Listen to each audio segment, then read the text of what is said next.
Patch 11.12 is out, and of course, that means it's time for some new builds. My name is Nathan Ng, and I'll be your host today for Patch 11.12 Korean builds. This video will cover some of the brand new builds that have surfaced over all 5 roles. So make sure you hit that sub button and let's get started. Junglers end up as top laners when they're OP.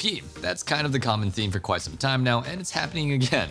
This time Khazix has made a debut in the top lane. He brings a surprising amount of kill pressure with his Q's low cooldown, and if your enemy ever isolates himself, then it's almost always a free kill. Khazix has a very nice QAD ratio as well, meaning that running Conqueror on him transforms him into a powerful duelist. For runes, run Conqueror, Presence of Mind, Legend Tenacity, Coup de Grace, Biscuit Delivery, Cosmic Insight, Double Adaptive Force, and your choice of a defensive rune.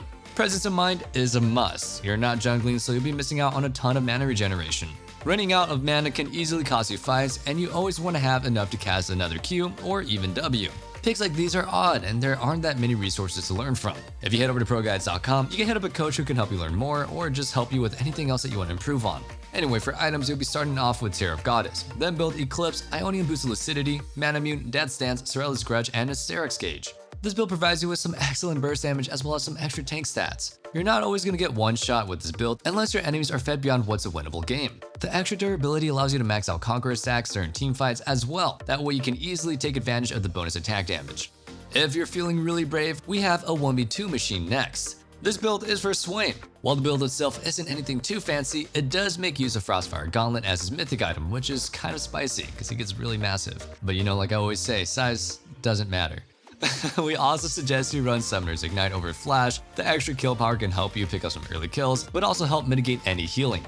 For runes, run Grasp of the Undying, Demolish, Bone Plating, Revitalize, Presence of Mind, Last Stand, Double Adaptive Force, and your choice of a defensive rune.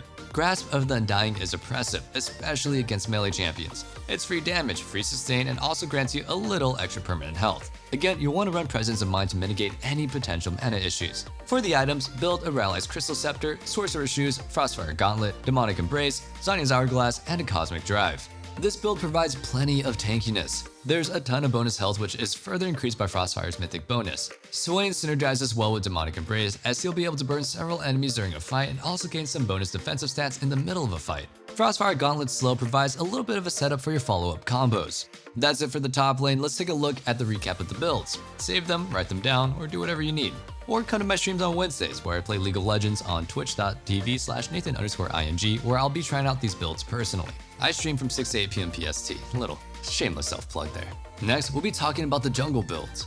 In the jungle, we'll be seeing a build that's only been experimented with. Jungle Rise has popped up in the past, but it's never really stuck around, and for good reason. The pick is niche and far from easy to pull off. However, it's still a very rewarding one, and Rise's decent buffs have made it a little bit better than before. His clear speed is solid, and as a ranged champion with a point-and-click crowd control, the ganks are definitely top-notch. In addition, his ultimate also opens plenty of possibilities. One of the best reasons to pick Rise Jungle is that he's an AP champion. It's not a super unique trait, but there are definitely more AD junglers in the meta right now. Rise also scales incredibly, so if your team needs a late game powerhouse, he definitely has a place in certain team compositions. But make sure you try this out in a normal game first before you grief anybody in ranked. For runes, run Phase Rush, Nimbus Cloak, Transcendence, Water Walking, Cheap Shot, Ravenous Hunter, Attack Speed, Adaptive Force, and Armor. For your items, you want to build Sorcerer's Shoes, Everfrost, Archangel's Staff, Zhonya's Hourglass, Void Staff, and a Rabadon's Death Cap. You can also tech in a Frozen Heart or Banshee's Veil instead of the last 2 items if you need that extra durability. Frozen Heart especially isn't an item that you should sleep on. The extra ability haste increases Rise's damage output a little bit, and it definitely helps that the item was recently buffed. Wukong has been getting a ridiculous amount of top lane attention. However, we can't forget that the Monkey King can also be found in the jungle. Probably where he feels more at home, right? Because he's a monkey? Anyway, for runes, you're gonna run Conqueror, Triumph, Alacrity, Coup de Grace, Sudden Impact, Ravenous Hunter, Attack Speed, Adaptive Force, and Armor. For items, you'll be building Divine Sunderer, Plated Steel Caps, Black Cleaver, Sterix Gauge, Death's Dance, or Chempunk Chainsword, and a Guardian Angel. Just like top lane Wukong, Jungle Wukong packs a punch, but the biggest advantage he has over the solo lane counterpart is that his ganks after level 6 are pretty insane. Rather than being stuck in a 1v1, you can instead choose any lane to gank and guarantee a kill with your point-and-click E followed up by your ultimate. Before we move forward though, let me ask you our question of the day. What champion's voice line do you like the most and why? I like Rammus for the memes and it's also quite easy to memorize, but also, I'm a little bit biased. I'm gonna have to say Ezreal because, you know, Dan. And only the real ProGuides viewers will get that reference. We'll conclude the jungle, so with that, check out the screen for those builds. Moving forward, we have the mid lane.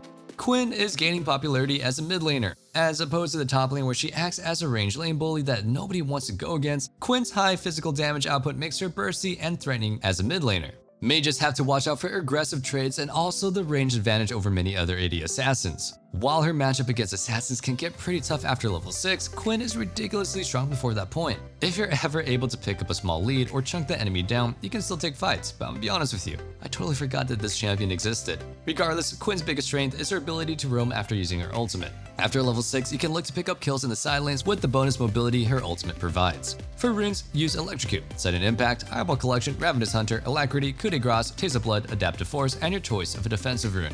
Sudden Impact combined with Electrocute adds an insane amount of burst damage. You can snowball hard with this, and at the end of the day, Quinn has always been on that fine line between a marksman and an AD assassin. For your items, build Gale Force, Berserker's Grief, Stormrazor, Infinity Edge, Mortal Reminder, and Lord Dominic's Regards. Gale Force isn't only fun, but it also provides some bonus mobility to work with. You can take in other mythic items, but Gale Force is probably going to be the best choice most of the time. It provides movement speed as a bonus stat which supports Quinn's playstyle that revolves around heavily on movement. You also get a lot more than other marksmen out of the active effect. The ability to reposition is huge. There are also plenty of cheeky spots that you can look to cast your E for a wall jump. Having the option to dash is crucial here. Enemies who are knowledgeable can position in a way that makes it challenging to make a getaway. You can work around this by dashing and giving your enemies less time to reposition. Next, we have a pretty new build this season. With all the new items out, AD Twisted Fate has been taking a new identity upon himself. The days of Kleptomancy are gone, which were quite fun. Admittedly, thank you, Riot, for that one. Instead, we have a more aggressive TF build. Given the synergy with Rapid Fire Cannon, it's only natural that an AD-focused crit build could also work on him. For runes, run Press the Attack, Overheal, Legend Bloodline, Coup de Grace, Cheap Shot, and Ultimate Hunter. The stats are Attack Speed, Adaptive Force, and your choice of a defensive rune. While you can trade out Cheap Shot, it's a solid rune that provides some extra damage off of your initial gold or red card. Ultimate Hunter is a must, and that's the biggest reason that you want to take Domination as your secondary tree. Twisted Fate's ultimate is one of the strongest in the game, but because of that, it also has a long cooldown. Take it so you can have it available to make the game-winning plays more often. Kind of like that cringe TF in ARAM that just teleports in and destroys your Nexus. Anyway, for items, build Kraken Slayer, Berserker's Grief, Rapid Fire Cannon, Infinity Edge, Essence Reaver, and your choice of either Guardian Angel or Mercurial Scimitar. That's it for the mid lane, so as you'd expect, we put the builds up for you one more time. The bottom lane is up next, so let's get into it. Just like our previous pick, we have another mid laner gone rogue. Ahri ADC has always been, for the lack of a better word, a very interesting pick. What makes it better this season than in the previous ones is how Essence Reaver now has Spellblade. Ahri's hit and run playstyle fits this season's itemization better than the previous ones. In fact, this pick is nearly identical to AD LeBlanc. Flaunting better mobility than other marksmen, Ahri can use her ultimate to get in and out after bursting down the enemy. Her ultimate's 3 charges can also be used to get away from enemies that would be able to catch nearly any other marksman. Ahri is typically seen as a safe champion to play, and it makes sense. Along with the 3 dashes, she also has flash. We also suggest running exhaust. This makes any pick you make guaranteed. Not only will you slow them down to make landing charm easier, but you also lower their damage output by making almost 1v1 a win. In cases where you're getting dove, you can just also use exhaust as a way to peel for yourself. For runes, run Hail of Blades, Cheap Shot, Eyeball Collection, Ravenous Hunter, Presence of Mind, Legend Alacrity, Attack Speed, Adaptive Force, and your choice of a defensive rune. Next are the items, which are Kraken Slayer, Berserker's Grief, Essence Reaver, Infinity Edge, Bloodthirster, and either Lord Dominic's Regards or Mortal Reminder. We'll put that build up for you guys, but moving forward, we'll wrap it up with a support build and a bot lane combo. First up is a support that we just mentioned. Support Nasus is a pretty niche pick, but man, is it annoying to play against. Wither is super frustrating to play against as a marksman, and having to lane against a Nasus is definitely a frustrating experience. I mean, Wither is just exhaust on a shorter cooldown.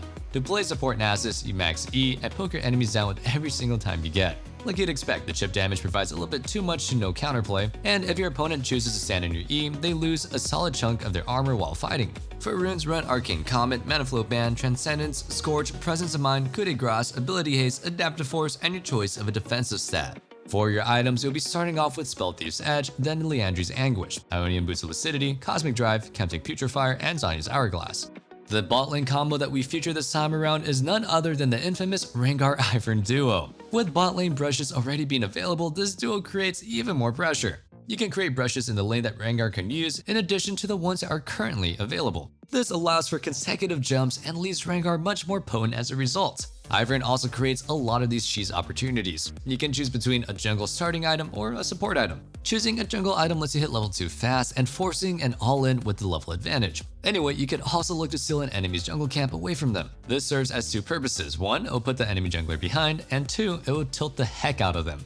For Rengar's build, run Flash and Ignite. His runes are Electrocute, Sudden Impact, Eyeball Collection, Ravenous Hunter, Bone Plating, Revitalize, Double Adaptive Force, and a Situational Defensive rune. For items, build Eclipse, Plated Steel Caps, the Collector, Essence Reaver, Infinity Edge, and Death Stance. On Ivern, run Flash and Smite. His runes are Summon Ahri, Nimbus Cloak, Transcendence, Water Walking, Futures Market, Cosmic Insight, Ability Haste, Adaptive Force, and a Situational Defensive rune.